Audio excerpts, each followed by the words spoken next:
कि राधा रानी ने अपने जीवन में किया क्या है। राधे फिर माता आदि शक्ति जगज्जननी जगदम्बा की अंशावतार है, विराट सत्ता नहीं है। वो अपना खुद एक श्राप भोगने के लिए इस धरती पर आई थी। अरे क्या राधा रानी ने अपनी जिंदगी में जीवन में किया क्या है, मुझको केवल इतना बता दो। राधे राधे कहने वाले कुकुर मुक्ते 8-9 बजे रात तक पड़े सोते हैं, न राम हो सकते हैं न कृष्ण हो सकते हैं। ये हमारे लिए देव पुरुष है। माता भक्ति आदि शक्ति जगत जननी जगदम्बा ही हमारी और आपकी जन जन की आत्मा की जननी है। जय गुरुवर की महातपस्वी, जय गुरुवर की महाज्ञानी, जय गुरुवर के अंतर्यामी, जय गुरुवर के ब्रह्मर्षि, जय गुरुवर के ऋषि राधे। और धिक्कार है उन शंकराचार्यों को, धिक्कार है फिर कथावाचकों को। मैं मान अपमान से परे जीवन जीता हूँ, न मान से खुश होता हूँ न अपमान से परेशान होता हूँ। और किसने राधा रानी को सिद्ध करके देखा है। जी हाँ दोस्तों, आपने सही सुना। कौन है ये राधा रानी जी और इन्होंने किया क्या है अपने जीवन में? लक्ष्मी जी कौन है? ये बस पैसों की बरसात करते हैं, बैठे रहते हैं, विष्णु जी के चरण दबाते हैं। इन्होंने अपने जीवन में किया क्या है? सही तो कह रहे हैं ये महाराज जी। आखिर कौन है ये महाराज जी? थोड़ा इनके बारे में हम पहले जानेंगे, उसके बाद हम इनके बातों पर चर्चा करेंगे। क्या पता शायद इनकी बातें सही भी हो, थोड़ा हम भी तो इनकी बातें सुने और उस पर थोड़ा सा मनन चिंतन करें। अगर धर्म के बारे में भी सजग रहो। आज राधा रानी के नाम पे पूरा दिशा भ्रमित किया जा रहा है समाज को। तो महाराज जी का नाम परमहंस योगीराज श्री शक्तिपुत्र जी महाराज है, जिन्हें आध्यात्मिक गुरु और समाज सुधारक के रूप में जाना जाता है। महाराज जी का जन्म 9 दिसंबर 1960 को उत्तर प्रदेश के एक भदवा गांव में एक कृषक परिवार में, एक बहुत ही धार्मिक परिवार में हुआ था। जन्म से उनका नाम रामवरण शुक्ल था। वे अपने 6 भाइयों में सबसे छोटे थे और उनकी 2 बहनें भी थी। उनके पिता श्री रामबली शुक्ल एक बहुत ही धार्मिक व्यक्ति थे, जिन्होंने बाद में संन्यास लेकर स्वामी राम प्रसाद जी आश्रम के रूप में अपना जीवन जिया। शक्तिपुत्र जी महाराज बचपन से ही दुर्गा माँ की उपासना में काफी रुचि रखते थे, काफी विश्वास रखते थे और सन 1984 में उनका विवाह सुश्री मनोरमा त्रिपाठी जी से हुआ। लेकिन 1987 में उन्होंने अपना गृहस्थ जीवन त्याग करके पूर्ण रूप से आध्यात्मिक जीवन में उतरने के लिए प्रण लिया। 2001 में उन्होंने भगवती मानव कल्याण संघ की स्थापना भी की और भी ऐसे कई संगठन उन्होंने बनाए। उसके बाद से महाराज जी सनातन धर्म का प्रचार कर रहे हैं और इस तरीके से प्रवचन दे रहे हैं, जैसा कि आप सब सुन रहे हैं। तो जैसा कि आप सबको मैंने बताया कि महाराज जी ने अपना गृहस्थ जीवन त्याग करके आध्यात्मिक जीवन में पूर्ण रूप से समर्पित होने का प्रण किया था। तो आइए अब हम आगे देखते हैं कि महाराज जी अपने प्रवचन में आगे क्या बोल रहे हैं और उनकी बातों में कितना वजन है। अरे क्या राधा रानी ने अपनी जिंदगी में जीवन में किया क्या है, मुझको केवल इतना बता दो। महाराज जी बोल रहे हैं कि राधा रानी ने किया क्या है। सब लोग राधा रानी किए जा रहे हैं, तो अब इनको कैसे बताएं, मतलब क्या बताऊं मैं, क्या करके बताऊं कि राधा रानी ने क्या किया है। उन भक्तों से पूछो, उन महान संतों से पूछो जो राधा जी के नाम के ऊपर ही जी रहे हैं। सिर्फ राधा कुंड जाकर के देखो, जो महान संत महान आचार्य हमारे युगों युगों से जो महान आचार्य आए हैं, रामानुजाचार्य, मध्वाचार्य, शंकराचार्य, वो लोग क्या बताते हैं इसके बारे में। उन लोगों का कभी पढ़ा है, कभी तत्व से जानना का प्रयास किया है? अगर कोई व्यक्ति तत्व से जानेगा तो अपने आप समझ जाएगा कि राधा रानी ने क्या किया। मुझे बोलने की आवश्यकता नहीं है इस बारे में, मतलब आप सब लोग जानते होंगे, आप सब लोग मुझसे अच्छा जानते होंगे कि राधा रानी ने क्या किया है ना। उन लोगों से पूछो जो कोई महान भक्त नहीं है, लेकिन जिनके जीवन में परिवर्तन आ गए सिर्फ राधा नाम लेने से, भगवान का नाम लेने, हरि कीर्तन करने से। वो तो मुझे बताने की आवश्यकता नहीं है, वो जानता है व्यक्ति, हर कोई व्यक्ति के कि राधा राम ने क्या किया है, राधा रानी ने किया क्या है आखिरकार। तो आगे हम सुनते हो क्या कह रहे हैं। चल रहा राधा रानी इसलिए कोई बोलने वाला नहीं। मैं राधा के भी सम्मान करता हूँ, सीता का भी सम्मान करता हूँ, मगर सृष्टि की रचयिता नहीं, इसका पुरजोर विरोध करता हूँ। महाराज जी बोल रहे हैं कि राधा रानी का सम्मान करते हैं, सीता मैया का सम्मान करते हैं, लेकिन वो सृष्टि के रचयिता नहीं है इस तरीके से। तो ये तो एक डिबेटेबल बात है कि कौन रचयिता है कौन नहीं है। लेकिन आप थोड़ा सा देखेंगे तो एक्चुअली जो फीमेल पोटेंसी है ये एक शक्ति है ना, और शक्ति के बिना तो कोई भी चीज चालायमान नहीं है ना। शक्ति के बिना शक्तिमान नहीं हो सकता और शक्तिमान के बिना शक्ति नहीं हो सकती। अब आइए हम आगे सुनते हैं क्या कहते हैं। सब कथावाचक लगे हैं नाचने में, बस आराम में, राधा रानी। धिक्कार है सनातनियों को, सम्मान करो, मगर कथावाचक इस दिशा में जा रहा हो, कोई तो टोकेगा, कोई तो रोकेगा इनको कि हम सत्य के लोगों के बारे में जानकारी न दे। बताए वो मुझको तलाश करके कि राधा रानी ने अपने जीवन में किया क्या है, जो सत्य किया भी है उसे बताते भी नहीं। तो महाराज जी चैलेंज कर रहे हैं कुछ लोगों को कि वो बताए मुझे तलाश करके कि राधा रानी ने किया क्या है। तो राधा रानी ने क्या किया है इसका मुझे प्रमाण देने की आवश्यकता नहीं है। मैं सोचता हूँ कि किसी को भी प्रमाण देने की आवश्यकता नहीं है। ये जो हम सांस ले रहे हैं ना, ये भी शायद उन्हीं की बदौलत ले रहे हैं। तो राधा रानी का एक नाम है मदन मोहन मोहिनी। तो जो मदन मोहन का मतलब क्या होता है, तो कामदेव को मदन बोला गया है और मदन को मोहने वाले कौन है, कृष्ण है। तो कामदेव को भी मोहित कर ले, इस तरह की जो है छवि है कृष्ण की, इस तरह का आकर्षण है कृष्ण में, कामदेव को भी मोहित कर ले मदन मोहन। और मदन मोहन मोहिनी जो मदन मोहन को भी मोहित कर ले, वो है हमारी श्रीमती राधा रानी। तो क्या किया है और क्या मतलब मुझे हंसी आ रही है और मैं इसको प्रेजेंट में नहीं कर पा रहा हूँ कि ये किस तरीके से बात यहाँ पर हो रही है। मुझे काफी हंसी आ रही है इस बात पर कि शायद अगर तत्व से जाना होता तो इस तरह की शायद बात आज मुझे सुननी नहीं पड़ती होती यहाँ पर। बट एनीवे, आगे हम सुनते हैं क्या बोला जा रहा है। बस राम कृष्ण के साथ प्रेम प्रसंग की बातें। उसके बाद क्या किया? सीता ने तो चलो जाकर के रावण का वध करवा दिया। सीता ने तो ऐसे पुत्रों को जन्म दिया जो लोग उसके नाम से जाने गए। सीता ने तो बहुत कुछ किया। राधा रानी ने क्या किया? मैं पूछना चाहता हूँ सभी कथावाचकों से, देश के बड़े बड़े कथावाचकों से पूछना चाहता हूँ कि बताएं आकर के, और किसने राधा रानी को सिद्ध करके देखा है? आए मीडिया के सामने, आए वाक शक्ति का परिचय दे, आए परीक्षण कराए अगर कोई ये कहता हो कि हमने राधा रानी को देखा है। तो महाराज जी बोल रहे हैं कि अगर किसी ने सिद्ध किया है तो आए मीडिया के सामने, मेरे सामने आए, मुझे बताए कि सिद्ध किया है राधा रानी को। ये एक बहुत ही, इसको मैं कैसे बोलूं, मतलब मैं यहाँ पर बोल भी नहीं सकता इस प्लेटफॉर्म पे। एक बोला जाए तो एक बहुत ही निम्न स्तर का विचार है। क्या कैसे सिद्ध करके देखोगे आप? क्या देखोगे आप? राधा रानी को देखने के लिए आध्यात्मिक आंखें चाहिए, है ना। सिद्ध करके देखने वाली बात है ही नहीं उसमें। सिद्ध करके क्या देखोगे आप? क्या देखोगे आप सिद्ध करके? इट इज नॉट पॉसिबल सिद्ध करना। सिद्ध तो उसे किया जाता है जो बाध्य है। आपने सिद्धि प्राप्त करने के लिए तपस्या किया, योग किया, मंत्र उच्चार किया और सामने वाला व्यक्ति बाध्य है, तभी तो वो आपकी तपस्या से प्रसन्न होके, उसको आने की इच्छा है या नहीं है तब भी उसको आना पड़ता है। राधा रानी के केस में ऐसा है ही नहीं। उनको सिद्ध क्या सिद्ध करोगे आप? सिद्ध क्या करोगे? इट इज इम्पॉसिबल उनको सिद्ध करना, है ना। उनको सिद्ध करने का एक ही मंत्र है, प्रेम। अगर आपके हृदय में प्रेम है तो सिद्ध करने की आवश्यकता नहीं है। वो मदर है, माँ है, वो खुद अपने आप आ जाएगी। रघुनाथ दास गोस्वामी राधा कुंड के किनारे बैठकर भजन करते थे तो उनके आसपास अन्य जंगली जानवर, चीता, शेर राधा कुंड में पानी पीने आते थे, और ये देख करके राधा रानी और कृष्ण सोचते थे कि इनको कोई शेर ना खा जाए। तो कृष्ण जो है लकड़ी पकड़ के खड़े रहते थे और राधा रानी बोलती थी कि इनको धूप लग रही है, तो उनके ऊपर चुनरी उड़ाकर खड़े रहते थे। तो जब आपके हृदय में प्रेम होता है तो ऑटोमेटिकली आपको भगवान के दर्शन होते हैं। लेकिन ये सिद्ध करने वाली बात उन्हीं पर लागू होती है जो बाध्य होते हैं। It is not possible for Radha. और क्या राधा रानी है आप नहीं समझ सकते, कोई नहीं समझ सकता। आप कैसे समझेंगे? तो नहीं बता सकते। तो चलिए अब हम आगे देखते हैं। कौन झूठ बोल रहा है, कौन सच बोल रहा है, पता चल जाएगा। और मैं हर मन से कहता हूं कि हाँ, मैंने माता भगवती को एक बार नहीं अनेकों बार देखा है और जब चाहूं देख सकता हूं।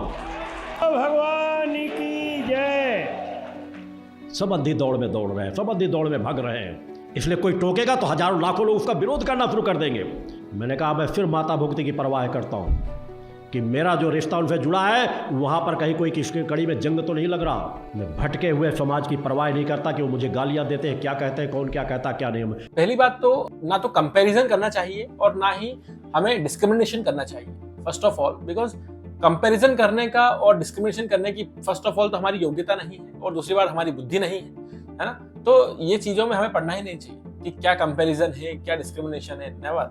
राधा रानी योग माया है और दुर्गा मैया आदि शक्ति, आदि स्वरूपा ये महामाया है। अब ये तो बहुत सिंपल सी बात है। अगर किसी गृहस्थ वैष्णव के बच्चों से भी पूछोगे ना आप ये बात, कांग्रेगेशन के बच्चों से, तो वो लोग भी ये बात बता देंगे कि कौन महामाया है, कौन योग माया है। तो ये बहुत सिंपल है। मैं मान अपमान से परे जीवन जीता हूँ, न मान से खुश होता हूँ, न अपमान से परेशान होता हूँ। मैं अपने लक्ष्य पे आया हूँ, लक्ष्य में अपने आप को समाहित कर चुका हूँ। मैं इतना उसमें डूबा रहता हूँ हर पल कि मुझे बाहर की किसी चीज़ की चिंता नहीं रहती, मगर समाज के हित के लिए जो कहना हो हर मन से कहता हूँ। महाराज जी बोल रहे हैं कि मैं ना मान अपमान की चिंता करता हूँ, ना मैं किसी के बोलने से विचलित होता हूँ, ना मैं अपने लक्ष्य में इतना डूबा हुआ हूँ कि मुझे किसी की परवाह नहीं। तो फर्स्ट ऑफ ऑल तो ये बोलने की आवश्यकता है ही नहीं। अगर आप हैं ऑलवेज डूबे हुए हैं आपके लक्ष्य में और आप जो है मान अपमान की परवाह नहीं करते, तो वो दिखता है। अब तक आवाज़ नहीं उठा रहा था, मगर समाज में मैंने जब देखो, जिसको अनेकों लोग बीच बीच में आके बोलते हैं, मिलते आकर कि वो ये ऐसा कह रहे हैं, वो तो बहुत बड़े बड़े, बस राधा रानी राधा रानी राधा रानी ही श्रेष्ठ है। अरे ठीक है, कोई भक्त कंकड़ पत्थर को पूजो, मैं उसके लिए कभी मना नहीं करता।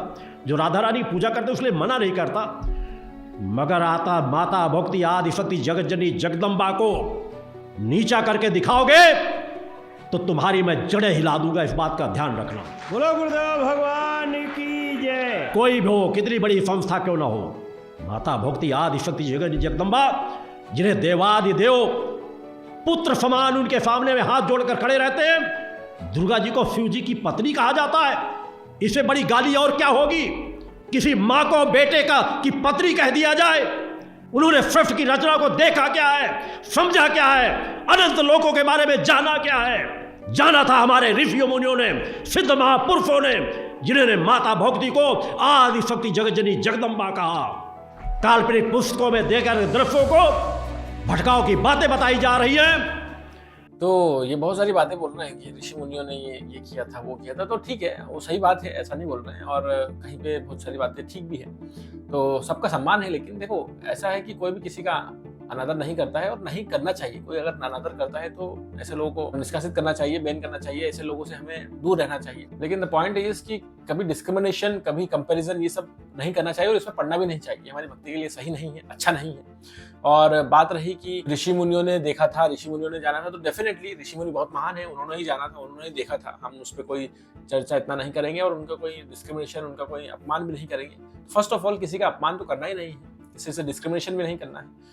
लेकिन ये भी जानना जरूरी है कि हमारा प्रेम, हमारा जो मूड है, हमारा भक्ति का भाव किस तरफ इंक्लाइंड है, किससे जुड़ा हुआ है, वहां पर हमारा भाव हमको लगाना चाहिए, वो हमें भक्ति करना चाहिए। हो सकता है आपका दुर्गा माँ या आदि शक्ति में सिर्फ आपका भजन हो तो आप वो कीजिए, लेकिन किसी का अगर राधा रानी में, किसी का अगर कृष्ण में भाव है तो वो लोग वो कर सकते हैं। लेकिन हाँ, किसी को कंपेयर करना, किसी को नीचा दिखाना, किसी को डिस्क्रिमिनेट करना, ये बहुत गलत चीज है। भक्ति प्रैक्टिस कर रहे हैं, किसी भी भक्त को इस चीज में नहीं पड़ना चाहिए, डिस्क्रिमिनेशन, राइट। तो इन चीजों से दूर रहना चाहिए। वैष्णव अपराध में आता है और इससे हमारी भक्ति का नाश भी होता है। धिक्कार है फिर कथावाचकों को, धिक्कार है फिर लोग जो अपने आप को ज्ञानी कहते हैं, और धिक्कार है उन शंकराचार्यों को जो ऐसा कहने पर भी आवाज नहीं उठाते। मैं धिक्कारता हूं उन शंकराचार्यों को। क्या आचार्य समाज जैसी संस्था खुलेआम मूर्ति पूजा का विरोध करती है, बच्चों को सिखाती है कि मूर्ति पूजा गलत है, और उसके बाद शंकराचार्य आवाज नहीं उठाते? आवाज उठानी पड़ेगी। कोई नहीं उठाएगा तो सत्य के मन से आवाज जरूर उठेगी, क्योंकि समाज को जगाना मेरा कर्तव्य है। सत्य दिखता कम है, कलिकाल का वातावरण है, असत्य आज छाया हुआ है। किस तरह की चीजें वायरल हो रही है, उसी के पीछे मत भग जाओ। उन्हीं दृश्यों को देख करके सत्य मत मान लो। पुराने धर्म ग्रंथों को पढ़ो, सब कुछ समझ में आ जाएगा।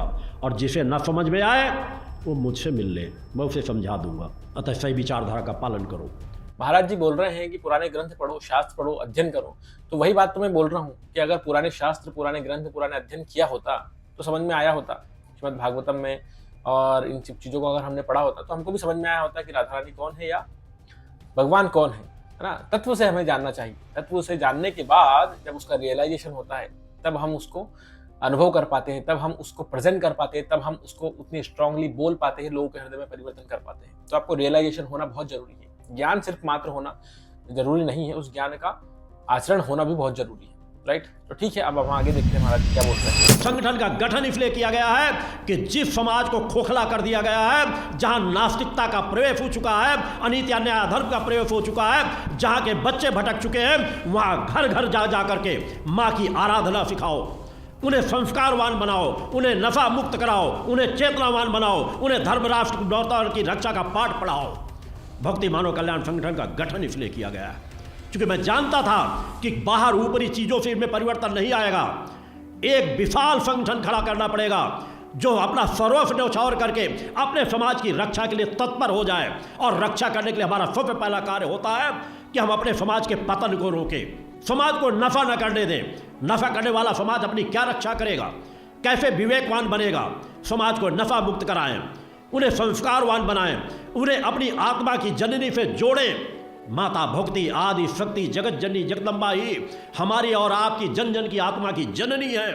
कौन पढ़ाएगा इस पाठ को कि हमें प्रोभरों के अन्य देवी देवताओं की आराम सभी का सम्मान करें। सभी जिस काल परिस्थिति में हुए हैं उस काल परिस्थिति में मानवता की रक्षा के लिए उपस्थित हुए हैं, हमें उनका सम्मान करना चाहिए। मगर हमें उससे बढ़ करके माता भगवती आदि शक्ति जगत जननी जगदम्बा की स्वयं आराधना करना चाहिए और जन जन को उनकी आराधना के लिए बढ़ाना चाहिए, उनको उसको ज्ञान देना चाहिए और इसके लिए अपना दिन रात एक कर देना चाहिए। भांग नशा गांजा चढ़ा करके शिव की भक्ति कर रहे हैं, वो भक्ति अच्छी लगती है। विष्णु को भूल गए, ब्रह्मा जी को भूल गए। तीनों देव एक समान हैं, एक समान भक्त का एक समान फल प्राप्त होता है। मगर हम क्यों भूले? इसलिए कि बताने वाले जो धर्मगुरु रहे, बड़े बड़े मठों में बैठे हुए लोग रहे, उन्होंने हमें ज्ञान ही नहीं कराया कि हम शिव की भी आराधना करें, विष्णु की भी आराधना करें, ब्रह्मा जी की भी आराधना करें। इन तीनों की आराधना करके ही हमारा त्रिगुणात्मक जो हमारा स्वरूप है वह चैतन्य हो सकेगा। हमारे लिए जितने महालक्ष्मी महत्वपूर्ण है, उतनी सरस्वती है, उतनी महाकाली महत्वपूर्ण है। मगर अपने अपने लोभ के लिए, अपने अपने लालच के लिए हम मूल से भगते चले गए। बता रहे हैं कि ब्रह्मा विष्णु महेश तीनों एक समान देव हैं, सभी को पूजना चाहिए। तो देखिए, ये तो एक काफी कॉम्प्लिकेटेड सब्जेक्ट है। इसको तो समझने के लिए आपको बहुत अध्ययन चाहिए, बहुत रियलाइजेशन चाहिए, बहुत अनुभव चाहिए, जब जाके हम इस चीज को समझ सकते हैं। ब्रह्मा जी को तो एक जीव तत्व माना गया है, जिनको एम्पावर किया गया है सृष्टि की रचना के लिए। तो he is top most entity in material world, right. और आध्यात्मिक जगत में शिव और विष्णु और कृष्ण जो है रिसाइड करते हैं, वहां पर उनके धाम है। तो दैट इज द पॉइंट। प्रेत बाधा का डर लगा, रात में डर लगा, जय हनुमान ज्ञान गुण सागर करने लगे। अरे हनुमान की भक्ति करो, मैं इसे नहीं कहता, मेरे यहाँ भी हनुमान की मैं स्वयं पूजन करता हूँ नित्य प्रति। मगर माँ के सेवक शक्तियों का स्वरूप मान करके हमारी मूल इष्ट की हम मूल आराधना करें। जन जन को बताने की जरूरत है। कौन बताएगा? वो कथावाचक बताएंगे जिन्हें खुद ज्ञान नहीं है, जो नाच रास रंग में लिप्त पड़े हुए हैं। आपको बताना पड़ेगा, जन जन को जगाना पड़ेगा कि हमारी आत्मा की जननी माता भोक्ति आदि शक्ति जगत जननी जगदम्बा है। उन्हीं की आराधना से इस मानवता का कल्याण हो सकता है। वह पूर्ण विराट सत्ता हमारे अंदर समाहित है, अंश रूप में निखिल ब्रह्मांड मानव के अंदर समाहित है। महाराज जी बोल रहे हैं कि हनुमान जी की सेवा करो, मैं मना नहीं करता, हनुमान जी का भक्ति करो, लेकिन अपने इष्ट को मत भूलो, देवी माँ शक्ति ही सिर्फ एक है, इस तरीके से वो इंडिकेट कर रहे हैं। लेकिन वही बात है, यहाँ पर आगे डिस्क्रिमिनेशन और कंपैरिजन करने की कोई आवश्यकता नहीं, इससे भक्ति का नाश होता है। और शायद पता नहीं कितना समझे हैं, है ना, ये भी और आप लोग भी। तो ठीक है, आगे देखते। कथावाचक पहले कहते रहे कि राम विष्णु के अवतार है, कृष्ण विष्णु के अवतार है। अवतार मान के हमारे देव पुरुष हैं, हर पल नमन बंदन करना चाहिए। इन्होंने हमें समाज को बहुत कुछ दिया है, वो मर्यादाओं का पाठ पढ़ाया है जो युगों युगों तक समाज का मार्गदर्शन कर सकती है। महाराज जी बोल रहे हैं कि राम और कृष्ण जो है अवतार नहीं है, ये एक देव पुरुष है, उनको नमन करना चाहिए। वो बहुत अच्छे काम के लिए आए थे, वो सिर्फ एक देव पुरुष है हमारे लिए, लेकिन कोई अवतार या कोई महान आत्मा नहीं। तो अब इसके बारे में मैं क्या ही बोलूं, आप सब लोग तो जानते हैं, और इसके बारे में मुझे बताने की आवश्यकता है। मुझे लगता है कि आप लोगों को इसके बारे में बताने की आवश्यकता है। आगे देखिए। गीता जैसा ज्ञान जो युगों युगों तक समाज को दिशा दे सकता है, हम भूल बैठे उनको। कितने घरों में गीता और रामायण होगी, कितने लोग गीता और रामायण का पाठ करते हैं, उससे दूर होते चले गए।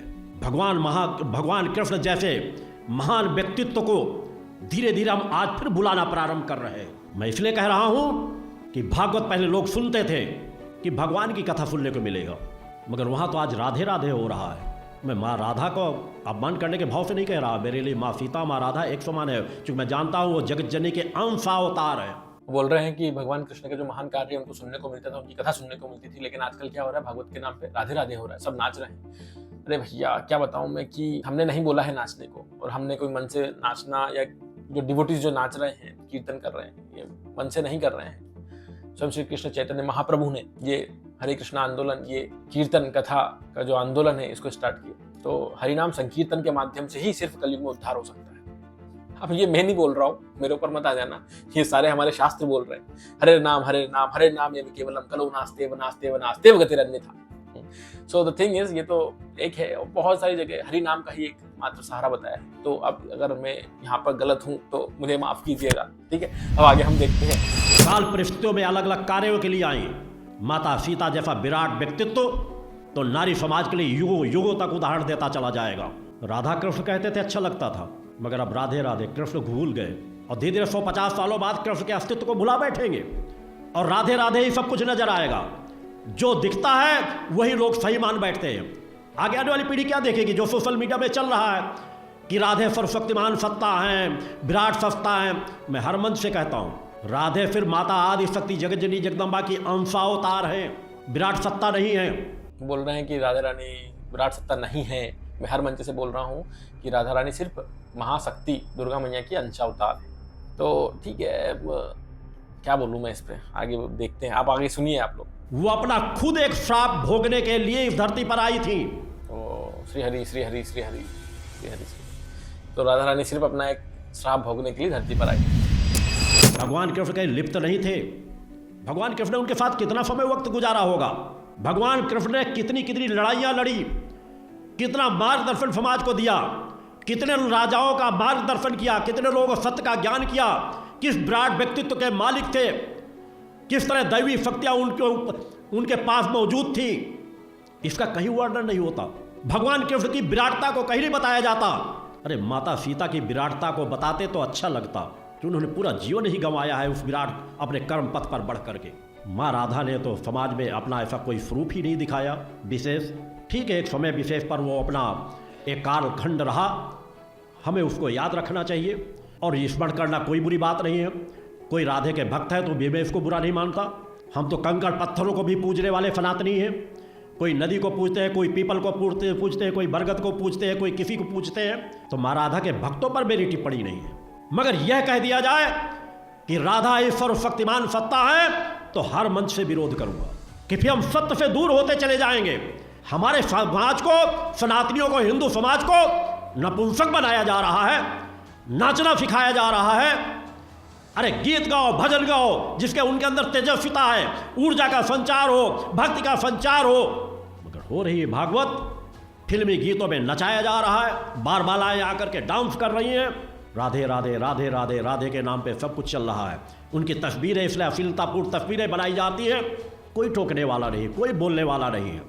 तो महाराज जी यही बोल रहे हैं कि राधे राधे के नाम पे डांस किया जा रहा है, कीर्तन किया जा रहा है, लेकिन नपुंसक बन रहे हैं लोग। मतलब जब युद्ध करने की बारी आती है, जब हमारे धर्म की रक्षा की बारी आती है, जब सनातन धर्म की बात आती है, तब लोग खड़े नहीं हो पाते। नहीं, ऐसा नहीं है। देवकीनंदन ठाकुर जी को देखिए आप, वो एक कृष्ण भक्त हैं, वो श्रीमद् भागवत कथा करते हैं, लेकिन कितना उनमें जोश है, कितना उनमें सनातन के प्रति उनके दिल में भरा हुआ है, प्रेम भरा हुआ है सनातन के प्रति।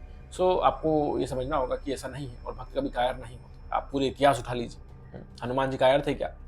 अर्जुन कायर था क्या? नहीं, भक्त कभी कायर नहीं होते। भक्त ही एक महान पराक्रमी होते। बहुत सारे उदाहरण है, चित्रकेतु महाराज है, बलि महाराज है, कितने उदाहरण बताऊं। कोई कायर थे क्या? नहीं, नेवर। एक भक्त होता है वो नपुंसक कभी नहीं होता, एक भक्त होता है वो कायर कभी नहीं होता। ये तो कंसेप्शन ही गलत है, लेकिन अब मैं क्या बोलूं। इस धरती पर एक भी ऐसा साधु संत सन्यासी नहीं है जो ये कह दे कि राधे को मैं नित्य देखता हूं, राधे मेरे पास सदैव रहती है। अगर है तो मैं उसे चुनौती देता हूं इस मंच से। ये बोल रहे हैं कि इस धरती पर एक भी ऐसा साधु संत सन्यासी नहीं है जो ये बोल दे कि मैं राधे को नित्य देखता हूँ। क्या बोलूँ मैं इस बात, राधे को नित्य देखता हूँ। Don't try to see Radha Rani, try to serve Radha Rani, automatically वो आपको दिख जाए। देखने की आवश्यकता ही नहीं है। क्या देखना है रानी को, इम्पॉसिबल। किस दिशा में हमारे समाज को ले जा रहे हो? समाज को साहस और पराक्रम पैदा करो, जागृत पैदा करो। अगर बताना है तो भगवान श्री कृष्ण के बारे में बताओ, बताना है तो मर्यादा पुरुषोत्तम राम के बारे में बताओ, बताना है तो माता सीता के बारे में बताओ, जिनका उदाहरण नारियों के लिए एक रास्ता दे सकता है, पुरुषों के लिए एक मार्ग प्रशस्त कर सकता है। देखिए, द पॉइंट इज कि अगर ऐसा होता ना कि राधा रानी या कृष्ण सिर्फ एक देव पुरुष थे या कुछ नहीं है, उन्होंने क्या किया है, तो है ना, जो आज हमारे आचार्य हैं, जो आज महान आज की तारीख में भी जो हम हमारी आंखों से जिनको देख सकते हैं, प्रेमानंद महाराज और महान आचार्य, महान संत जो आज भी हुए हैं, वो लोग इस स्थिति में कैसे होते, इस अवस्था में कैसे पहुंचे होते। देखिए आप उनकी विनम्रता, उनकी भक्ति, उनका भाव, उनका प्रेम देखा है आपने। वो इस लेवल पे कैसे पहुंचे? कोई जादू है या कुछ है क्या? नहीं, भगवान की कृपा के माध्यम से, भगवान के प्रेम के माध्यम से आज इस स्तर पर है उनकी भक्ति। हमको सीखना चाहिए। तो अगर ये लोग कुछ नहीं होते थे, ये सिर्फ देव पुरुष है, तो फिर ये लोग कैसे महान भक्ति बन रहे हैं आज जो हमारे सामने दिख रहे हैं? आपको समझना होगा, तत्व से जानना होगा। सभी साधु संत सन्यासी एक पलड़े पर खड़े हो जाए मेरा विरोध करने के लिए, तब भी मैं सत्य बोलना बंद नहीं करूंगा। बोलो गुरुदेव भगवान की जय। क्योंकि मैं सत्य की रक्षा के लिए आया हूं, धर्म की रक्षा के लिए आया हूं। मैंने अग्निपथ का चयन किया है, मैंने फूलों की सेज नहीं मांगी। बोलो गुरुदेव भगवान की जय। 2.5 से 3 घंटे मात्र 24 घंटे में नींद लेता हूँ। कितने साधु संत सन्यासी योगी होंगे जो जितने समय में जगता हूँ सुबह प्रातः जगते हो। 2:30 बजे नित्य प्रातः जगता हूँ। तो महाराज जी बोल रहे हैं कि 2.5 से 3 घंटे बस में नींद लेता हूँ, मैं 2:30 बजे उठ जाता हूँ, और मतलब ठीक है, लेकिन ये बताने की आवश्यकता नहीं होती। तो भक्त होते हैं वो कभी बताते नहीं है ना, वो तो जानने वाले सब जान जाते हैं, है ना, कौन कैसा है क्या है। So that is the point. तो मैंने नहीं सुना आज तक प्रेमानंद महाराज के मुँह से कि वो कितने बजे उठते हैं, कितने बजे जागते हैं, कब सोते हैं, लेकिन सबको पता है, राइट, सबको पता है। तो भक्त कभी शो ऑफ नहीं करता। एनीवे, लेकिन आगे बढ़ते हैं। राधे राधे कहने वाले कुकुर मुत्ते 8-9 बजे रात तक पड़े सोते हैं। महाराज जी बोल रहे हैं कि ऐसे कितने लोग होंगे जो इतना बजे उठते हैं, इतने घंटे सोते हैं। तो अब मैं आपको क्या बताऊं, मेरे कॉन्टेक्ट में ही ऐसे नए भक्त हैं जो आए हुए 2-3 महीने हुए, 2-2 घंटे 3-3 घंटे सोते हैं। एक्सट्रीम उनके अंदर भरा हुआ है। हाँ, हालांकि इनिशियली उनको एक जुनून है ना, उतना भक्ति में प्रगति नहीं है, लेकिन एक जुनून रहता है ना, स्टार्टिंग में कोई भक्ति में आता है तो 2 घंटे ही सोते हैं। 3 बजे सुबह ठंडे पानी से नहा रहे हैं ठंड में, ऐसे लोग हैं। इवन जो सालों सालों से भक्ति कर रहे हैं, कई गृहस्थ लोग 64 माला दिन भर में करते हैं, 2 घंटे सोते हैं, 3 घंटे सोते हैं। कितने ही लोग हैं, कितने ही भक्त हैं। अब ऐसे कौन है, इनको कैसे बताएं? थोड़ा सा रिसर्च करने की आवश्यकता है। ये तो सिर्फ जो मैंने देखे हैं, जो गृहस्थ की बात है उनकी बता रहा हूँ। जो ब्रह्मचारी, जो सन्यासी हैं और जो महान आचार्य, महान भक्त हैं, उनकी तो बात ही मैं नहीं कर रहा। राइट, आगे देखिए। अधिकांश कथावाचकों की बात करता है, 10% कथावाचकों को अगर छोड़ दूं, उनके जीवन में कोई परिवर्तन नहीं होगा और कहेंगे भागवत सुन लो तुम्हारा कल्याण हो जाएगा। जब सुनाने वाला ही साधक प्रवृत्ति का नहीं होगा, तपस्वी नहीं होगा, तो समाज में क्या परिवर्तन आएगा? साईं जो एक मुसलमान फकीर था, आज उसके घरों में हिंदू के लोग अपने अपने घरों में रख करके उसकी पूजा आराधना करते हैं। मैं कोई पूजा आराधना कर रहा हूं, मना नहीं करता, मगर जब सनातनी हिंदू समाज के लोग भी पूजा पाठ करेंगे एक मुसलमान फकीर की, तो उन्हें एहसास जरूर कराना चाहूंगा कि साईं से ज्यादा हजारों हमारे ऋषि मुनि रहे हैं जिनके किसी पलड़े में साईं नजर नहीं आएंगे। साईं के बारे में बोल रहे हैं कि साईं जो है एक मुसलमान फकीर थे, उनके घर में लोग रखकर पूजा करते हैं, अर्चना करते हैं। तो देखिए, ये एक अलग टॉपिक है, इस पर फिर एक डिबेट हो सकती है। लेकिन साईं व्हाटएवर, जो भी वो हिंदू थे, मुसलमान थे, फकीर थे, जो भी थे, लेकिन हमको हर एक व्यक्ति का सम्मान करना चाहिए। राइट।